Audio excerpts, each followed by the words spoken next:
Hello everyone, FonderAxe03 here, and recently I've been sick and mildly exhausted of people constantly judging me for my front side and front side alone, especially when there's so much more information to judge me by on my backside. Therefore, I am taking a stand, and will only be viewed and addressed from the backside from here on out. Driving's gonna be a bitch. This smells like scoliosis! Before the internet, video game box art was the only way of advertising your game on a shelf. The better your box art was, the more likely you were to sell. Hey, that's kind of like YouTube. I'll have to remember that when making the thumbnail for this video. But often when I'm contemplating on whether or not I should purchase a game, I usually care more about what's on the back of the cover because, well, that's where most of the information about the game is located.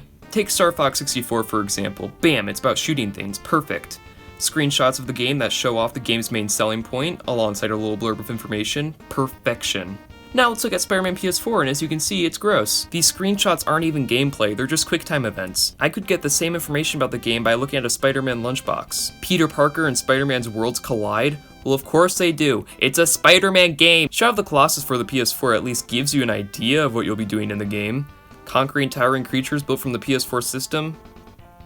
Sounds reasonable. What about Starlink's back cover? Ah! It must be cleansed.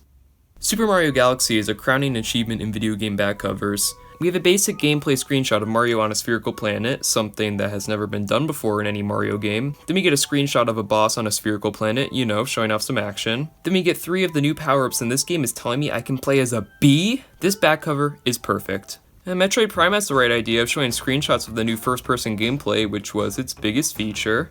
And Wetrix threatens to hold me hostage for 6 months. Oh, this game isn't even out yet, and I know its back cover is going to be perfect. I always liked how Sonic Unleashed had different screenshots for the Wii and Xbox 360 versions. Sega could have cheaped out and copied and pasted the same back cover on both versions, but they didn't, and that's pretty cool. So why is Super Monkey Ball on the back of Sonic Forces? You know, back covers are supposed to be accurate to the game they're representing, so why is Breath of the Wild's back cover so misleading? Defend the legend? Not once in this game are you defending Zelda from anything. That's just a random screenshot from a random flashback cutscene. Craft your survival? Yeah, there's a lot of survival elements in the game, but no crafting. What is this, Minecraft? I also think Paper Mario Sticker Star's back cover is a bit too misleading. Let me fix it. You know, Mario Party 9 sucked, but at least the back cover told you why.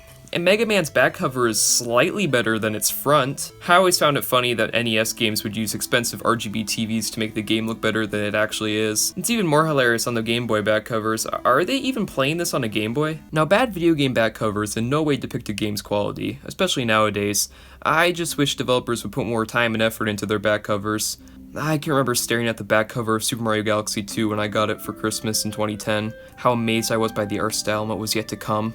If only I knew then that this game would go on to become one of my favorite games of all time. But we live in a time now where people don't buy games solely based off their cover alone. People buy games based off online trailers or reviews. A lot of people don't even buy games physically anymore, making the video game box obsolete. Instead, developers opt to put screenshots and a trailer on the download screen for their game. While this does convey more information than a piece of paper ever could, I don't know, it just feels less special to me this way. Overall, the days of eye-catching box arts have long passed, and although we may get some diamonds in the rough from time to time, I guess it's about time we stop judging a game by its cover.